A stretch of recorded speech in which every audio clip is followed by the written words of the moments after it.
ఓపికున్న వాళ్ళు గట్టిగా చెప్పండి కూడా చెప్పండి.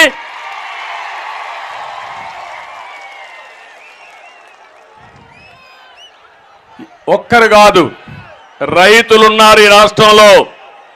వ్యవసాయ శాఖనే మూసేశారు. హార్టికల్చర్ రైతు రోడ్డున పడ్డాడు, ధాన్యం రైతు దగాపడ్డాడు. తమ్ముళ్ళు జగన్ రికార్డులు ఏంటో తెలుసా? ఆంధ్రప్రదేశ్ రైతు అప్పుల్లో భారతదేశంలో నంబర్ 1 స్థానం. కౌలు రైతులు ఆత్మహత్యల్లో దేశంలో 2వ స్థానం. రైతు ఆత్మహత్యల్లో 3వ స్థానం. అన్ని కూడా 1, 2, 3 మన దగ్గరనే ఉన్నాయి.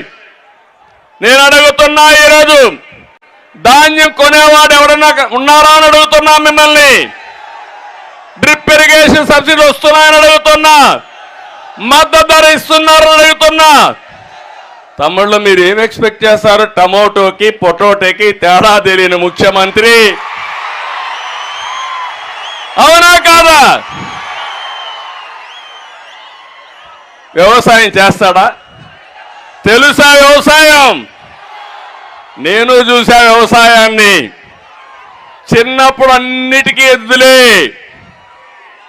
మడకలు దున్నాలన్నా ఎద్దులే, నీళ్లు కపిలి తీయాలన్నా ఎద్దులే, ఎక్కడన్నా ట్రాన్స్పోర్టేషన్కి ఎద్దులే. అదే మారిగా ఎక్కడన్నా పండుగలకు పోవాలంటే బండ్లు కట్టుకొని పోవాలన్నా ఎడ్ల బండ్లే. కానీ అలాంటి ప్రయాణం చేసిన నేను నా జీవితంలో చూసా. ఈరోజు డ్రైవర్ లెస్ కార్లు వచ్చేసాయి తమ్ముళ్ళు. ప్రోగ్రాం పెట్టేస్తే కారు ఎక్కితే డ్రైవరే అవసరంలా ఎక్కడికి కావాలంటే అక్కడ దిగే పరిస్థితి వచ్చింది. అంటే ఎందుకు ఈ విషయం చెప్పానంటే, ఏదైనా సాధ్యం.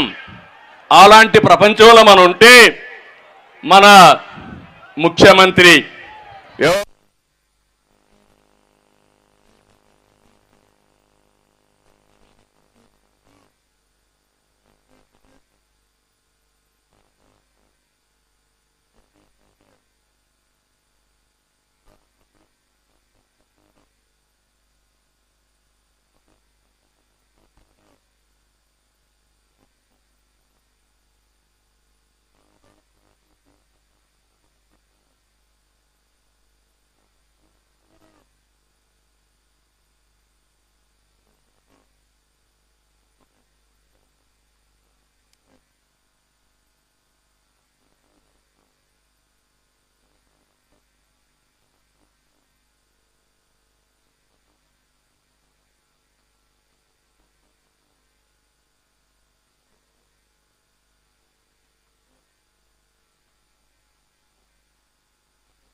పట్టసీమ తీసుకొచ్చా.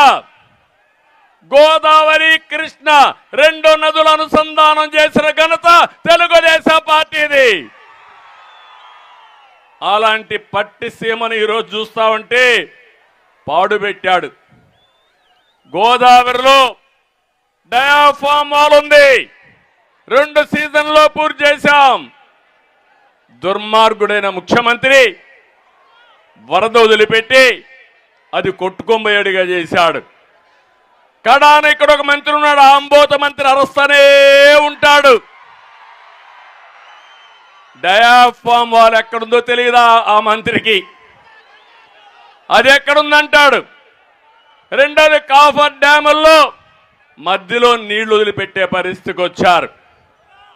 ఇంకో పక్క బండ్ ఏదైతే కట్టామో ఆ బండ్ కూడా కుంగిపోయే పరిస్థితికి వచ్చింది. అంటే ఒక వ్యక్తి అసమర్థుడైతే ఆ వ్యక్తి ప్రాజెక్ట్ కట్టలేడు, అసమర్థుడుగా మనం అనుకుంటాం.